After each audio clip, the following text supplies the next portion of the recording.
बड़ी खबर यह है कि मुख्यमंत्री योगी आदित्यनाथ सुरक्षा को लेकर जो बैठक हो रही है उसमें इस वक्त मौजूद हैं। विधानसभा के भीतर कमरा नंबर 15 में ये बैठक चल रही है। बैठक में विधानसभा अध्यक्ष भी मौजूद हैं। विधानसभा में विस्फोटक मिलने के बाद सुरक्षा में हुई चूक को लेकर इस बैठक को किया जा रहा है। साथ ही आने वाले दिनों में सुरक्षा के मद्देनजर दोबारा से कोई ऐसी चूक ना हो और कहां पर लापरवाही बरती गई है, इन तमाम पहलुओं पर इस बैठक में चर्चा हो रही है। बड़ी खबर इस वक्त की आपको अपडेट इस पूरे मामले में हम बता रहे हैं। सुरक्षा बैठक में पहुंचे हैं सीएम योगी। इस वक्त की बड़ी खबर, बैठक में विधानसभा अध्यक्ष भी शामिल है और साथ ही तमाम अधिकारी भी इस बैठक में शामिल हैं। मुख्य सचिव और गृह सचिव भी मीटिंग में शामिल हैं। और क्यों ये लापरवाही हुई, कैसे ये लापरवाही हुई, कैसे विस्फोटक विधानसभा के सदन के अंदर पहुंचा, इसी को लेकर इस बैठक में चर्चा हो रही है। तो आपको बता दें कि यूपी विधानसभा में विस्फोटक मिला था। सूत्रों के हवाले से ये खबर आई थी, लेकिन फिर ये अपडेट हुआ कि 12 जुलाई को विस्फोटक मिलने की खबर आ चुकी थी और विधानसभा में सुरक्षा की बड़ी चूक उजागर हुई। इस पूरी खबर के बाद विधानसभा में पीटीएन मिला।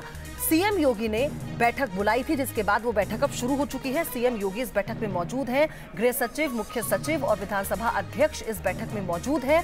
तमाम अधिकारी इस बैठक में मौजूद हैं। क्यों ये लापरवाही हुई, कैसे वो विस्फोटक सदन के भीतर पहुंचा और आने वाले दिनों में कोई ऐसी चूक ना हो, सुरक्षा को किस तरह से दोबारा से बढ़ाया जाएगा, नई रणनीति किस तरह की होगी, इसी को लेकर इस बैठक में मंथन हो रहा है। क्या अपडेट होगा ये भी आपको हम बताएंगे। उत्तर प्रदेश विधानसभा में चेकिंग के दौरान डॉग स्क्वाड को पीईटीएन नामक विस्फोटक मिलने से हड़कंप मच गया था। ये 4 तस्वीरें आपके सामने हैं, जिसके बाद जांच के लिए इसे फॉरेंसिक टेस्ट के लिए भेज दिया गया है। इसे विधानसभा की सुरक्षा की एक बड़ी चूक बताया जा रहा है। यूपी के मुख्यमंत्री योगी आदित्यनाथ ने इस मुद्दे पर अहम बैठक बुलाई है। कहा जा रहा है कि ये विस्फोटक नेता प्रतिपक्ष की सीट से लगभग 50-60 मीटर की दूरी पर मिला था। पीईटीएन विस्फोटक काफी खतरनाक विस्फोटकों में से एक है। यह विस्फोटक रंगहीन, गंधहीन होता है। इसे मेटल डिटेक्टर के जरिए भी ढूंढ पाना बहुत मुश्किल है, लेकिन इसे डॉग स्क्वाड आसानी से ढूंढ लेता है और यही हुआ। गनीमत रही कि विस्फोटक मिल गया। तो यूपी विधानसभा में सुरक्षा में चूक का बड़ा मामला है ये। क्या कहना है बीजेपी और समाजवादी पार्टी का, ये आपको सुनाते हैं। पूरे देश के अंदर कहीं ना कहीं आतंकवादी अपने पैर फैलाना चाहते हैं, मगर उत्तर प्रदेश के अंदर और उत्तर प्रदेश विधानसभा के अंदर उनको यहां पे जगह मिलने वाली नहीं है। सर, एक बड़ी चूक सदन के अंदर अब उसकी रिपोर्ट पूरी आ जाए फिर मैं उसके बारे में टिप्पणी करूंगा।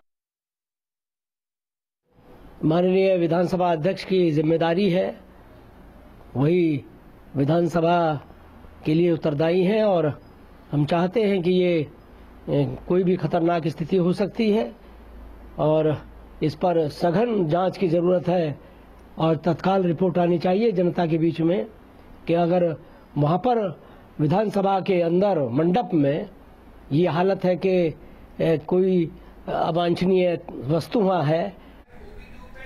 इसी बीच योगी आदित्यनाथ कुछ कह रहे हैं, सुनाते हैं आपको। लोकतंत्र से देश के लिए कुछ नयापन और कुछ अच्छा देखने को मिलेगा, सुनने को मिलेगा। पिछले कुछ समय से विधानसभा की कार्रवाई प्रारंभ हुई है, तो उसमें विधानसभा जो विधायिका का एक सर्वोच्च मंच है, यह अच्छी चर्चाओं को आगे बढ़ाया है। प्रदेश के विकास को ध्यान में रखकर के अच्छे कार्यों को आगे बढ़ाने का उसने प्रयास किया है। लेकिन जहां हम लोग प्रदेश के विकास के बारे में और एक रचनात्मक चर्चा को आगे बढ़ाने के लिए कार्य कर रहे हैं, वहीं हमें इस विधानसभा और इस विधान भवन की सुरक्षा के बारे में भी चिंता अवश्य करनी चाहिए। और मैं कई बार अपनी इस चिंता से अवगत भी कराया हूं और इस संबंध में हम लोगों ने बार बार सुरक्षा एजेंसियों से भी इस बारे में कहा है, आग्रह भी किया, उन्हें आवश्यक निर्देश भी दिए हैं। और इस संबंध में मैं आपका मार्गदर्शन चाहूँगा कि अध्यक्ष पीठ से इस संबंध में पूरे सदन की सहमति से सुरक्षा की एक सहमति बननी चाहिए और ये इसलिए भी आवश्यक है, जिस प्रकार की परिस्थितियां पैदा हुई हैं और जिस प्रकार की स्थितियां चल रही हैं, उन स्थितियों में सुरक्षा के साथ कोई समझौता नहीं किया जा सकता है। यह हम सबको स्वीकार करना होगा कि सुरक्षा केवल सरकार की जिम्मेदारी नहीं, बल्कि सबकी सहमति से एक सामूहिक प्रयास किए जाने की आवश्यकता है। और ख़ास तौर पर जो चीज़ें इधर 2-3 दिन के अंदर डेवलप हुई हैं, उसको देखते हुए अभी 11 जुलाई से बजट सत्र हमारा प्रारंभ हुआ है और 11 जुलाई से बजट सत्र प्रारंभ होने के बाद जब 12 जुलाई को बजट सत्र है या सत्र जब चलता है, उस समय बजट यहाँ सभी माननीय सांसद रहते हैं। माननीय सांसद जब यहाँ पे रहते हैं तो उस समय माननीय विधायकगण जब यहाँ पे रहते हैं तो माननीय विधायकों के अलावा अन्य किसी को भी यहाँ पे आने की अनुमति नहीं होती है। मार्शल को छोड़ दिया जाए और उससे जुड़े हुए जो विधान भवन से जुड़े हुए कर्मी होंगे, उनको छोड़ करके कोई तीसरा यहाँ पर नहीं आ सकता है। लेकिन यह एक बड़ी विचित्र स्थिति है कि हमारे नेता प्रतिपक्ष की सीट के ठीक तीसरी सीट पर 12 जुलाई को जब यहाँ पर प्रातःकाल विधान भवन के कर्मी सफाई करने के लिए आए होंगे, उनके साथ मार्शल और सुरक्षा कर्मी आए होंगे, तो वहाँ पर एक पुड़िया में एक कुछ सामग्री वहाँ प्राप्त हुई थी। वह सामग्री FSL को भेजा गया था। फॉरेंसिक लैब के पास जब वो सामग्री गई थी तो आशंका ये व्यक्त की गई थी कि यह हो सकता है कोई पाउडर हो, कोई ऐसा रसायन हो जो किसी कारण से उपयोग करने के लिए लाया गया हो। लेकिन हम कल शाम को भी बैठे थे, आपके उसमें हम लोग बैठे थे, उस समय भी इस पर चर्चा हुई थी। लेकिन जब देर शाम ये बात सामने आई कि यह एक हाई एक्सप्लोसिव था, जो एक खतरनाक विस्फोटक है, और वह खतरनाक विस्फोटक मुझे यानी उसकी यद्यपि मात्रा कम थी, 150 ग्राम ही वह है। इस पूरे विधान भवन को उड़ाने के लिए 500 ग्राम का जो PTN जो विस्फोट पाया गया है वो पर्याप्त है। आखिर कौन लोग यहां पर लेके आए हैं उसको, एक प्रश्न ये उठता है। क्या हम जनप्रतिनिधियों को अगर कोई विशेषाधिकार दिया गया है तो क्या हम इस प्रकार की सुरक्षा के साथ चूज करने की छूट किसी को दे देंगे? और यह एक खतरनाक प्रवृत्ति है। इस प्रकार की खतरनाक प्रवृत्ति पर रोक लगनी चाहिए। हम लोग तो बाहर की सुरक्षा के प्रति चिंतित थे अब तक, और बाहर की सुरक्षा के प्रति जब हम लोग इसके बारे में चर्चा कर ही रहे थे तो उस दौरान जो चीज़ें सामने आई हैं कल, वह और भी गंभीर हो जाती हैं। और अध्यक्ष जी, इसलिए मेरा आपसे विनम्र आग्रह होगा, अनुरोध होगा, एक तो जो इस विधान भवन में लगे हुए कर्मी हैं उनका पुलिस वेरिफिकेशन होना बहुत आवश्यक है।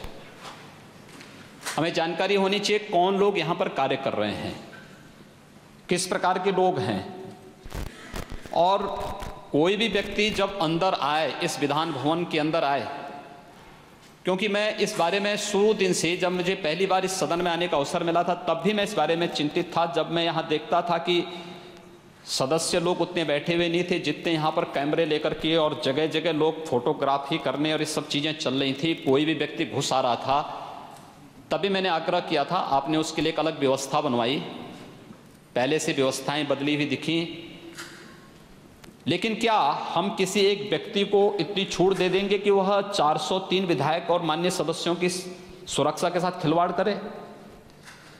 क्या हम इस पूरे विधान भवन की सुरक्षा में लगे हुए या यहाँ पर कार्यरत सभी अधिकारी, सभी कर्मचारियों के साथ में या पूरे विधान भवन में जो भी हमारे माननीय विधायकगण हैं, माननीय विधान परिषद के सदस्यगण हैं, लगभग 503 उनकी संख्या है, क्या उनकी सुरक्षा के साथ खिलवाड़ करने की छूट हम किसी एक उस व्यक्ति विशेष को दे दें कि जो इस प्रकार की शरारत करने पर उतर आया है कि वह विधान भवन के अंदर विस्फोटक लेकर के आकर के पूरी सुरक्षा को चुनौती दे?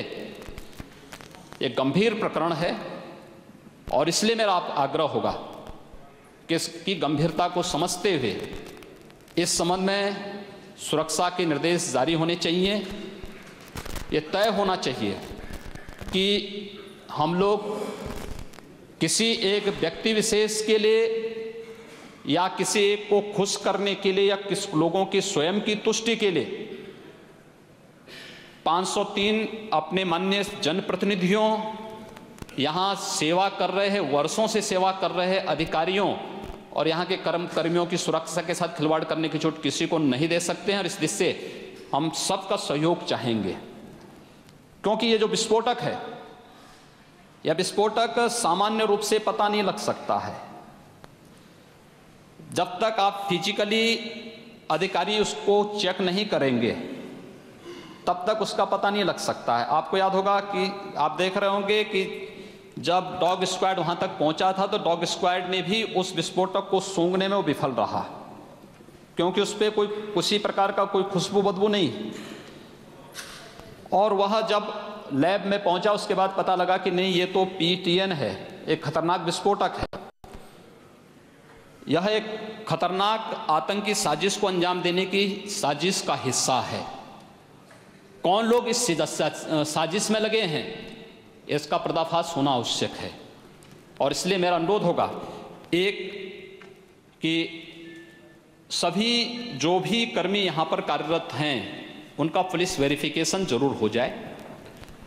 दूसरा, इस प्रकरण की पूरे उसकी जांच NIA से जरूर हो। NIA जैसी संस्था को इसकी जांच करनी चाहिए। हम लोग इस संबंध में अनुरोध करें, क्योंकि ये प्रकरण प्रदेश के 22 करोड़ लोगों की भावनाओं से जुड़ा हुआ है। ये सीधे सीधे खिलवाड़ है सुरक्षा के साथ, प्रदेश के 22 करोड़ जनता के साथ में। और जिसने भी ये शरारत की है उसके खिलाफ कार्रवाई होनी चाहिए। कुछ चीजें हैं जिसमें वास्तव में यहां एक व्यवस्था दिए जाने की आवश्यकता है। और मैं अनुरोध करूंगा सभी माननीय विधायकों से, सभी माननीय सदस्यों से भी कि हम सब इसमें सहयोग करें, क्योंकि अल्टीमेटली आपकी सुरक्षा से जुड़ा हुआ मुद्दा है। हम लोग एयरपोर्ट पे जाते हैं तो हम लोग ये नहीं कह सकते कि हम जांच नहीं करवाएंगे। हम लोग उस सुरक्षा तंत्र से होकर के हमें जाना पड़ता है, हमें गुजरना पड़ता है। और अगर विधान भवन के अंदर हम लोग आ रहे हैं तो हमें सुरक्षा जांच करने में कोई संकोच नहीं होना चाहिए, बशर्ते वह हम लोगों की सुरक्षा के लिए जुड़ा हुआ है।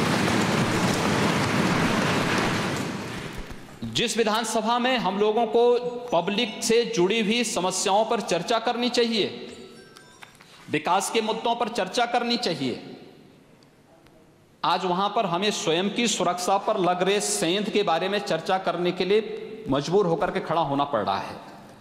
लेकिन इस सेंध लगाने वाले लोग कौन हैं? ऐसे लोग एक्सपोज किए जाने चाहिए। और इसलिए मैं आपसे अनुरोध करूंगा कि सुरक्षा के बारे में एक विस्तृत गाइडलाइन आपके द्वारा जारी हो और सभी माननीय सदस्य उसका पालन करें। और दूसरा, इस पूरे प्रकरण को हम NIA को सौंपें, NIA इसकी जांच जरूर करें। और ये तथ्य सामने आने चाहिए कि जो भी इस मामले में दोषी हो, कोई भी हो, उसके खिलाफ बहुत सख्त कार्रवाई होनी चाहिए। इस चेयर के द्वारा इस प्रकार के डायरेक्शन जारी होने चाहिए। एक अन्य अनुरोध मैं अंत में करना चाहूँगा, यद्यपि इससे नहीं जुड़ा है, लेकिन वो ये कि जब विधानसभा की कार्रवाई चलती है तो उस समय या तो माननीय विधायकगण अपने फ़ोन को लेकर के अंदर ना आए, और अगर मोबाइल फ़ोन लेकर के आते हैं तो उसको साइलेंट मोड में रख दें या बंद कर दें, क्योंकि विधान सभा में जब हम किसी चर्चा में भाग लेते हैं तब तक किसी का फ़ोन बज जाता है, पूरी गंभीरता को भंग कर देता है।